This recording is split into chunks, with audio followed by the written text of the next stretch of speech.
Hello everyone, how are we all doing? Welcome back to the podcast. I hope you're feeling fab. I have definitely been feeling a bit weird over the last, I'm going to say week or so. I think it was like a case of going from being really, really busy to being like really slow with work.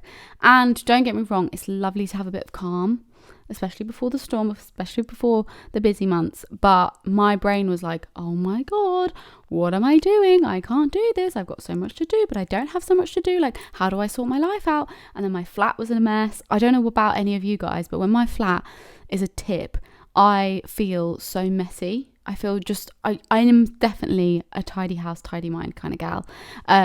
So now that it's nice and clean, I feel so much better about everything. But also, one thing that really helped me, and this might help any of you if you're not feeling so great and you need a little bit of a boost, is making a vision board. Now, I had a vision board from the start of the year that was for the whole year, and don't get me wrong, I think I have achieved a fair amount of things on there, but not everything. But when I was looking at it, it wasn't inspiring me, especially because a lot of it was very like holiday related, summer, sun, and we're very much past that now. And nothing was really inspiring me and motivating me for the coming months. I wasn't reminding myself every day about the good things that were coming. And so I decided to make one for the end of the year and just fill it with all those things that I love, like have those pictures of things that are coming, things that I want to manifest, things that I want to do, things that like inspire me day to day, that I can look at every single day and be like, yes, okay, I'm going to achieve that. I'm going to achieve this. I've got this. This is coming. Do you know what I mean? And then you can see it every single day and you can be like, oh, yes. So I made one for my desktop background. I also made one for my phone. Just have the same pictures, but just made it slightly different for my phone. And it's really nice to see because it fills me with those festive, cozy vibes, which my old vision board wasn't really giving because it was giving like summer. So it's so nice to have, and it's reminding me more and more of the things that I want to manifest and just kind of refreshing my brain with those things, which is so good to do. And if you're thinking, oh, I haven't really achieved anything from my vision board, just make a new one that's just maybe inspiration of things you want to achieve or do for the next few months, because the end of the year is such a lovely time of year, and I think that we should all try and be as positive as we can through those kind of festive months because they are so fun. And I love the festive season, and I've just decided that I want to be super positive and, you know, super excited and just enjoy it, because, you know, you've only got one life. Like, you might as well enjoy it and live it to your fullest ability and just have a really good time. So that's just how I'm feeling. I don't know what spurred this on. I don't know if I saw a TikTok or if I just decided that I was going to feel positive from now on. I don't know. Not that I wasn't feeling positive before, but sometimes you just need a little spark of something to get you into, you know, a good vibe, good energy. But anyway, today I thought we could talk about dating. Now, I mentioned in my Hot Girl Autumn episode, if you haven't listened to that, go listen to that, that I'm ready to date. I'm very much ready to date. And, you know, any of you guys out there who want to join on the journey together, we can go on these dates together, kind of not really together, but all at the same time. And we can get back into dating together for Hot Girl Autumn, because it's kind of hard in the summer, so it's a nice time to do it now. And I actually quite like going on dates at this time of year because it's a little bit more cozy, it's a little bit more festive, it's a little bit more fun, everyone's in a bit of a good mood, and it's just, you know, no one's trying to create that summer bod. Everyone's just kind of like letting loose a little bit more, which I love. So I thought that it was about time that we go over some kind of dating etiquette, shall we say, my kind of little dating tips that I think are good to remember when you're going on dates, especially if you are looking for a husband like me. I have a few things that I just kind of have to think about when I'm going on dates, or when I'm going on a date. Not that I go on that many dates, but so that you can remind yourself of what you're there for and like what you're looking for, and not just be sucked into the idea of, oh, he's nice, he looks pretty, oh, I like him, he's nice looking, but actually are all the other things good too. I actually went on a date recently, so I can somewhat relate to some of these things. This is where this kind of idea sparked from, because I was like, I need to remind myself, but I also need to remind you guys, if you're starting to date, the things you should consider when you're dating, because there were moments when I was on this date where I was like, you need to remind yourself what you're doing here, and you're not just here to, like, you know, find every human being you meet amazing. Do you know what I mean? So we're going to run through those, but also I'm going to share some of your dilemmas, because you guys sent me some dilemmas on the Instagram, so I'll be sharing those, talking through those, because they're also really good things to think about and talk about for anyone who's getting into dating. Maybe you're new to dating, or maybe you're like me and you're trying again and seeing if you can finally meet your husband. I feel like this month could be the month. We're going to put it into the universe. This month I'm meeting my husband. Let's hope. Anyway, no, it's going to happen. It's going to happen. Anyway, so the first thing that I think is important to remember when you're going on dates is when you leave the date, when you're finished, you're walking home, you're going home, you've got home, whatever. Think about the feeling you feel post-date, because the feeling you feel post-date will really kind of give you a inkling as to whether you actually really like them or not. So, for instance, I've left a date before and been like, this was so good, I had the best time, it was amazing. That was like, I felt so good. So I left the date and I was like, yes, and you know, we continue to date. When I left my date the other day, I was kind of like, there's potential. But we're not going on potential. We're going on what we visually see in front of us and the conversations we've had, etc. And I had to remind myself by talking to my friend Meg that actually I really wasn't feeling it. I don't know why I was trying to make myself feel it. And this is the kind of point I have to remind myself constantly, is that when you meet someone, just because he's nice looking or whatever, doesn't mean to say that he's the person for you. It's just a case of you looking at them, talking to them, and being like, am I feeling it? Do I get the vibes that you are my husband? No. So we're going to leave it there. It's not the end of the world. He's not the last person on the planet that you're going to be with, or she, if you're a guy listening. They're not the last person on the planet. So don't feel guilty for like being like, oh, or annoyed at yourself because they weren't the right person. Because if they were the right person, you'd know, and you'd feel excited about it, and you'd feel good about it, and you wouldn't feel a little bit like, not sure. Like, if you're feeling the not sure vibe, he's probably not the one. He's probably not the person for you. But I do think it's important to, if you're kind of swaying towards the yes, go on a second date if there's the option to go on a second date. Because sometimes I feel like first dates might be more like just getting to know someone. Second date might be a bit more like flirty, and sometimes you need to see the flirty side of someone before you can fully make the decision, because sometimes like things can kind of sway you a little bit, especially if there's certain things that you like to go for more so. But I do think if you overall feel a little bit like, not sure about this, it's probably a no. You should probably move on to the next guy and actually find your husband. There's my thoughts on that one. The second one is, when you're dating someone, you have to pretend you're on an interview. Pretend you're interviewing them. And this goes off so many different situations.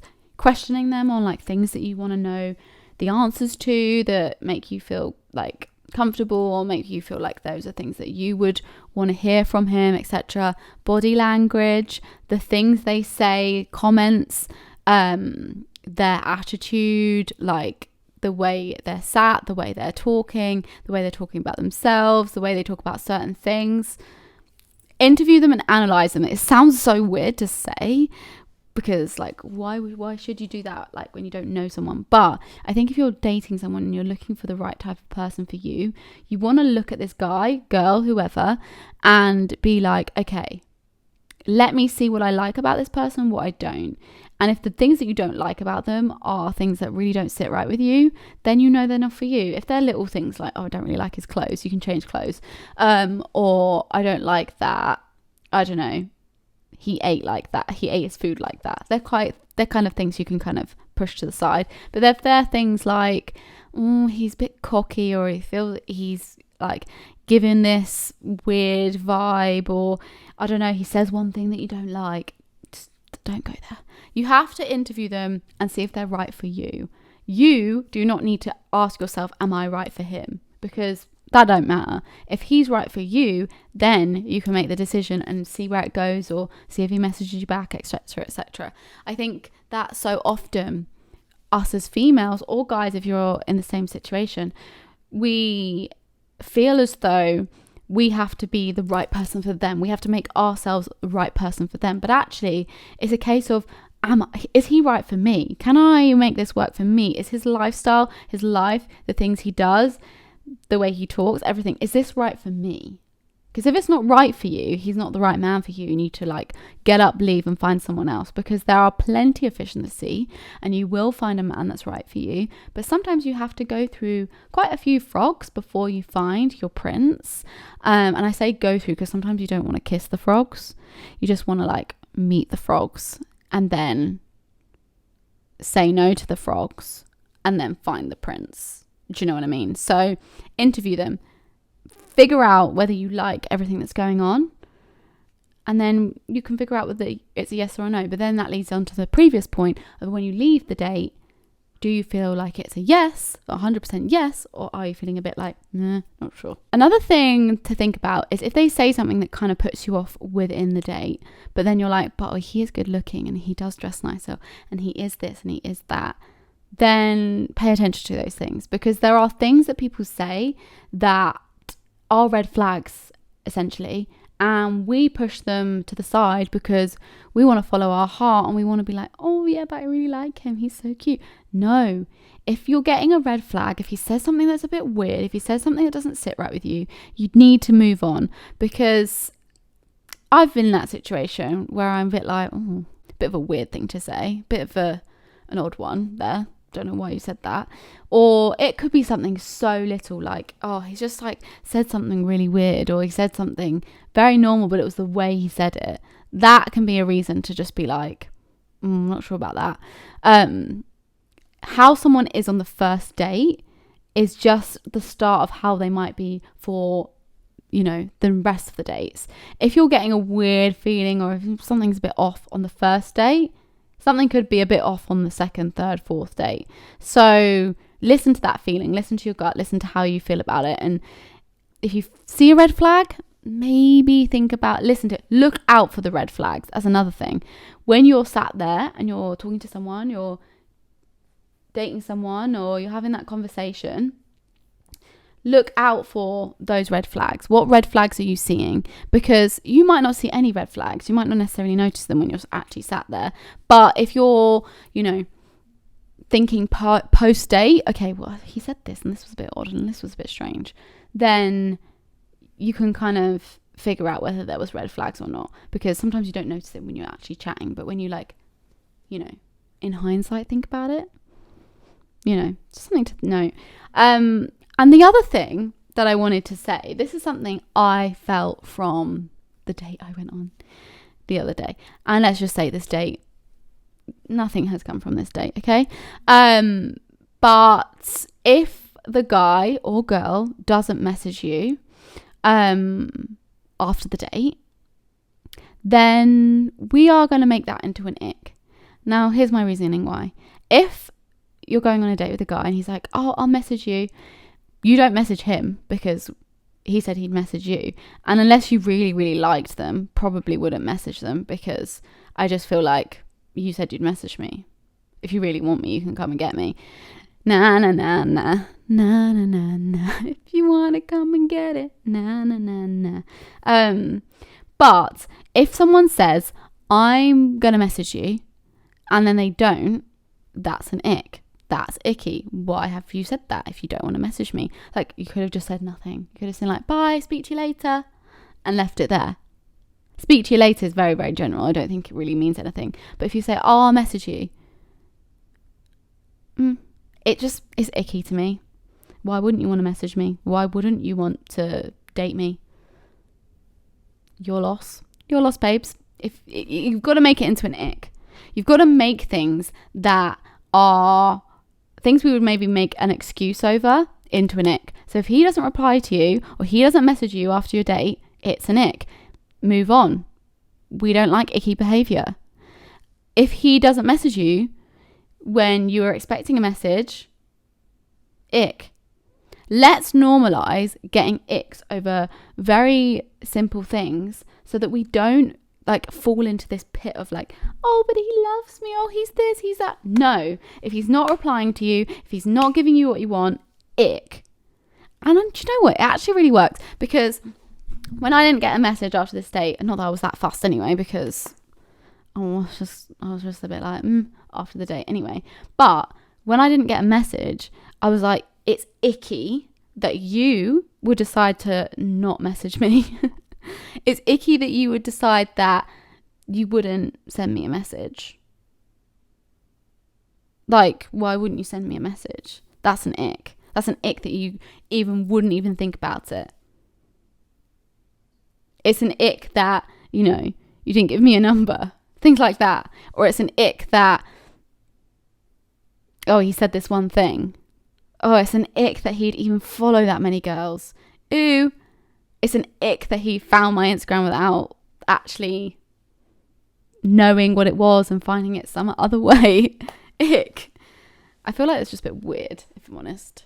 Like, ask for my Instagram, don't just find it. Anyway, let's just normalise little things that make us feel a little bit icky, because there are so many things that we disregard when we're going on dates that are actually kind of icky and are actually kind of bad, but we disregard them because we think, oh no, but I really like him, he seems so lovely. Make the little things that are actually kind of turn offs, the things that you should really not like, and make them into icks. And it's just a really good way of getting yourself over someone, or getting yourself past the idea of being interested in them, or getting yourself away from the idea that he's amazing, because he's probably not. And just create this like ick. And then when you see them or when you think about them, you're like, oh, ick. Do you know what I mean? Anyway, just a few little things to remember. But I feel like I'm kind of just rambling at this point. So let's answer some of your dilemmas, because I feel as though we all have dating dilemmas and we can all relate to a lot of these. So it's nice to just kind of chat through them and talk about, your dating dilemmas, because it's been a while since I've answered some of these and I feel like this could be of use. So, number 1, how do you know if someone is love bombing you? So I don't think I've been like majorly love bombed, but I have definitely been a type of love bombed. Essentially, love bombing is when someone gives you everything and they are, saying, oh, we're going to do this, we're going to do that. They're like really making so much effort, and then all of a sudden they'll just either disappear off the face of the earth, or they will slowly start to act different. And I think your gut will tell you whether someone's actually love bombing you or not. It's hard to know, but if they're not committing to anything, and if they're not, actually having deep conversations with you or talking about what they want in the future, then that's probably a love bomb. But I actually don't really know, because I think boys are very good at what they do. And they can very much, or girls, I don't know, but they can very much, work it to how suits them, and all of a sudden then drop you because they found someone else or they don't want you anymore. So I think it really depends on if you're in a relationship, if you're just dating. If you're just dating, date other people whilst you're dating him if you're not sure if he's love bombing you or not. But give yourself a bit of time to figure out like how you actually feel about him. Is there any weird feelings? Are you feeling like something's off? He's probably love bombing you. If you're in a relationship and you're actually together, he's probably just being nice. Because there are a few, and I mean a few, specimens out there of the male species that are nice. It's very hard to come by those. So if you have a nice human being, if you have a nice man, keep hold of him and don't let him go. Because they're so hard to find. So hard to find. Guy asked me back to his on a second date. I politely declined opinions. Okay, I think you do whatever you want to do. My view on going back to someone's house on the first date is very much whatever you want to do. I've done it before and I've never had any regrets. I am someone who I like to know whether, you know, we have that sexual compatibility straight away rather than like 3-4 dates down the line, because then I feel like I've wasted my time. So I don't think there's anything wrong with it, by the way, if you don't want to do that. It's very normal to not want to. It's also normal if you want to. My opinion is, if you don't want to go back to someone's, you don't have to. If you're not feeling like you want to, that's okay. There's nothing wrong with that. If he, you know, is giving vibes that all he wants is sex, then you can take it as it is and move on and just not be interested in that. Or if you do want to go down that route, you can go down that route. But I think it's important that if you politely decline from, you know, going back to his, and then he still continues to message you and still wants to go on dates with you, then I think he was just probably like, you know, trying his luck. But also maybe be wary about whether he does just want sex, because it can, I think, right, here's the thoughts I would have when I'm on a date. If I'm on a date with a guy and we're getting on really well, maybe we've had a little kiss, maybe it's going really well and we're flirting a lot, and he says, do you want to come back to mine? And I'm feeling like, yeah, I'm going to do that. We'll do that. But if you're not feeling that, maybe you weren't feeling that flirty, maybe you weren't feeling that vibe, and maybe it wasn't like that, and then he's asked you back, then it gives a very clear indication that that's all he was looking for. But it's hard to know. I think you really have to judge the situation by what it is. And I think if you want to go back to someone's house after a date, then do it. Why not? I just think in this day and age and in the life you have, you got to just live it. And if you have this like urge to want to go back to someone's house after dating them, then do it. And if you don't, you don't. Like, I think there's no right or wrong answer with that. I think it just purely goes down to how you feel after the date. Was the person right for you? Did you feel comfortable around them? Did you feel like attracted to them enough to want to do that? Because you do actually have to be attracted to someone to do that. Like, you actually have to. I wouldn't go back to someone's if I didn't already kiss them. You'd have to kiss them at least before going back to theirs, because like, you need to actually have somewhat of a like attraction and urge to go back to someone's house. I feel like they don't like dating me as serious as I do. Okay, this is quite common, I think, with guys.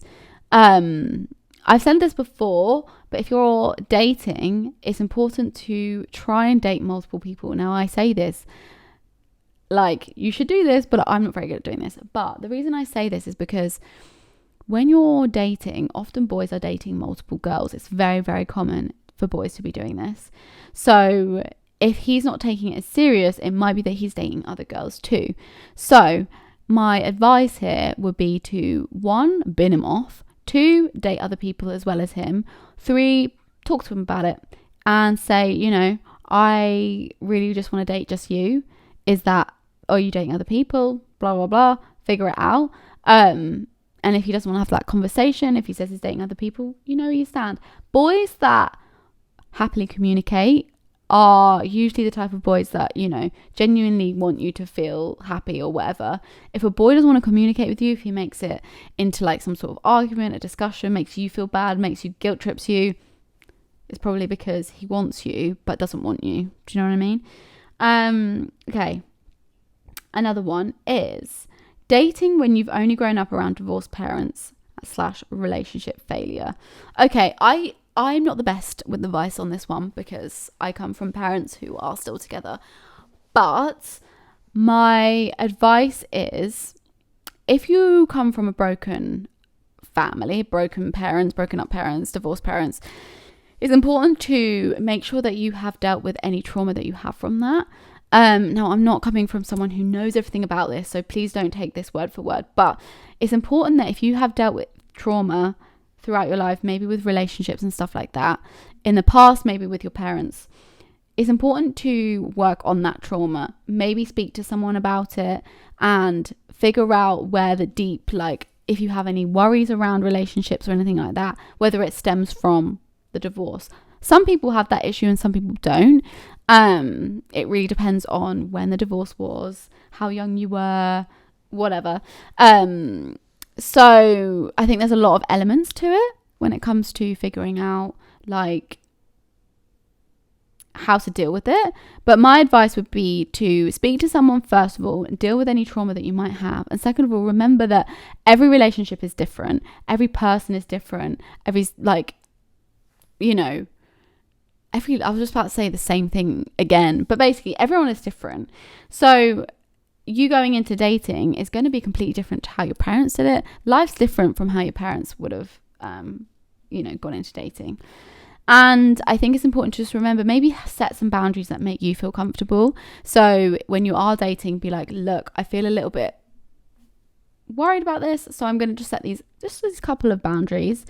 Whatever boundaries you want to set, you can set. Maybe you have a little bit of a rule with like how many dates you go on before you sleep together, or maybe it's just doing certain things that make you feel comfortable to figure out whether someone's the right type of person for you, whatever. But I think that it's important to deal with any trauma you have and then set some boundaries that make you feel comfortable going into dating. And remember that just because it happened to your parents doesn't mean to say it's going to happen to you. Just because someone got ill doesn't mean to say you're going to get ill. I think it's important to remember that every situation is different, and whatever caused your parents to divorce is not down to you or anything you've done. It's probably something to do with them, and you can still have an amazing marriage, an amazing life, and meet someone perfect for you. I just think every situation is different. Okay, this is one from all of my single gals, or anyone who's feeling a bit down about being single. I feel like I'm going to be single forever. It seems nobody wants to date me. Okay, here's a bit of advice for you. For all of my single gals, or guys who are feeling like this, you won't be single forever. You will meet the person when you are meant to meet your person. And I say this because there's a lot of development and things you have to go through in your own life before you can add someone else in. And there's so much to learn, so much to live, so much to do that is so exciting, and you don't know what's around the corner. So it's important to live your life how you would, even if you had a man with you, even if you had a girlfriend, whoever you have with you, whoever you are destined to be with.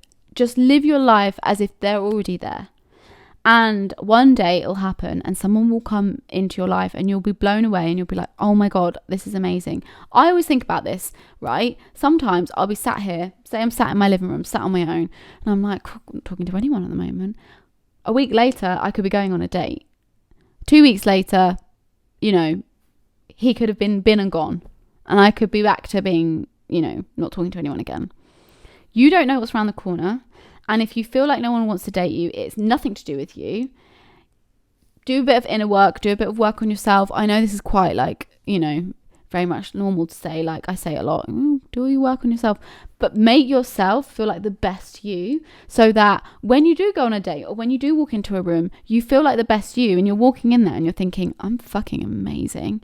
Anyone who doesn't think you're amazing isn't someone you want in your life. So remember that when you feel your best you, the most important opinion, the most important feeling is that you feel good in yourself and you feel amazing. So it doesn't matter if no one wants to date you, because you are dating yourself. Dating yourself is so important.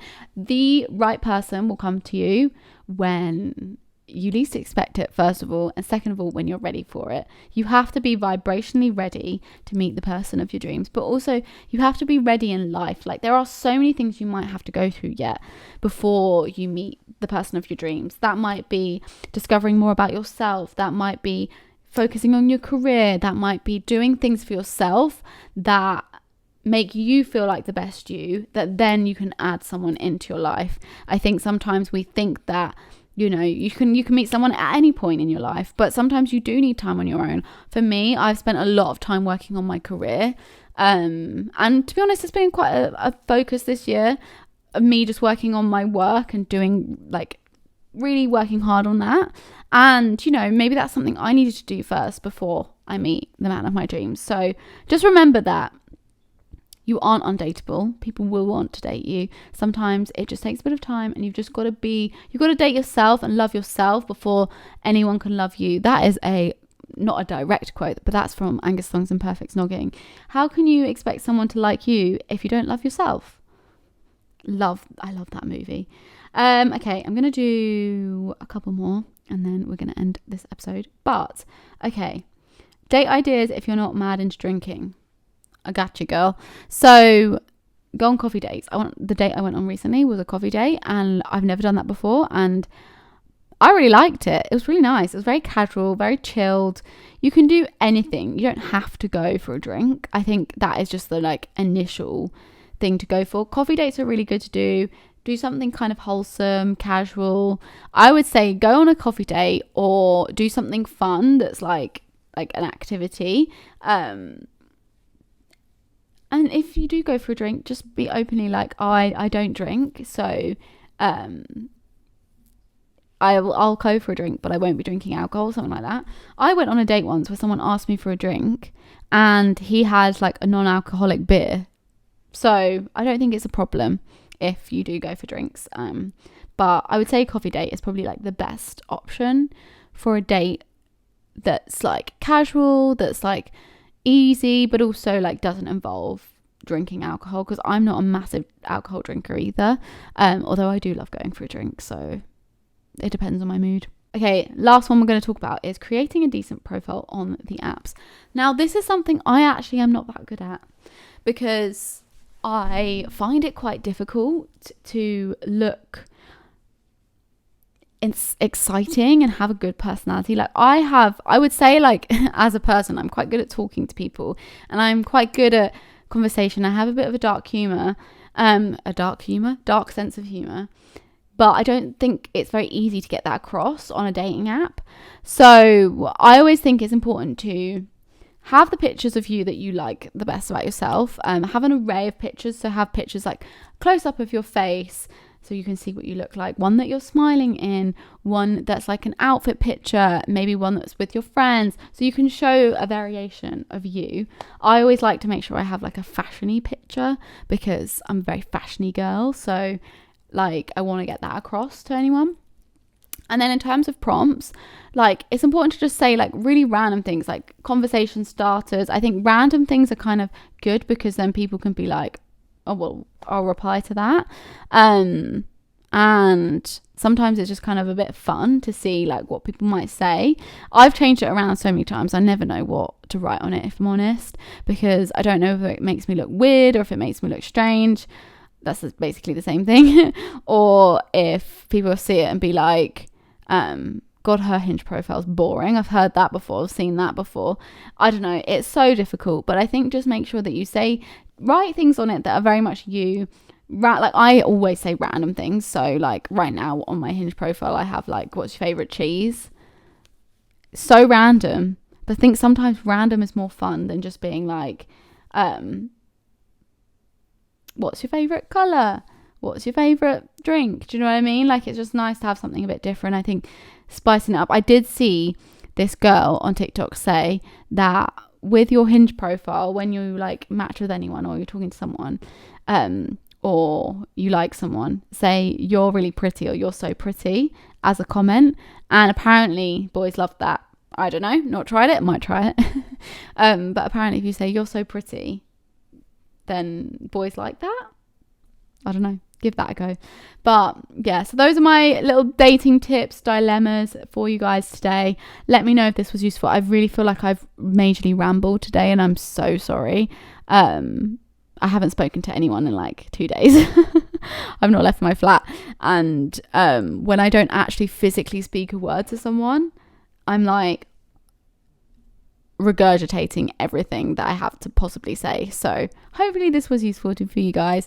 If you do have any more dilemmas, do send them to the @StillGotTime podcast Instagram, or you can pop them over on TikTok as well. Do message me any topic ideas you have, any like little conversation starters, anything you want to talk about. I'm always open for a message and having a little chat. Anyway, I'm gonna love you and leave you. Remember, you've still got time to meet the man of your dreams, and you've still got time to go on those dates, and know that you're a boss ass bitch and you've got this. So yeah, I'm gonna love you and leave you. I really hope you enjoyed this episode. I apologize for any scattiness, and I will see you all next week. Bye.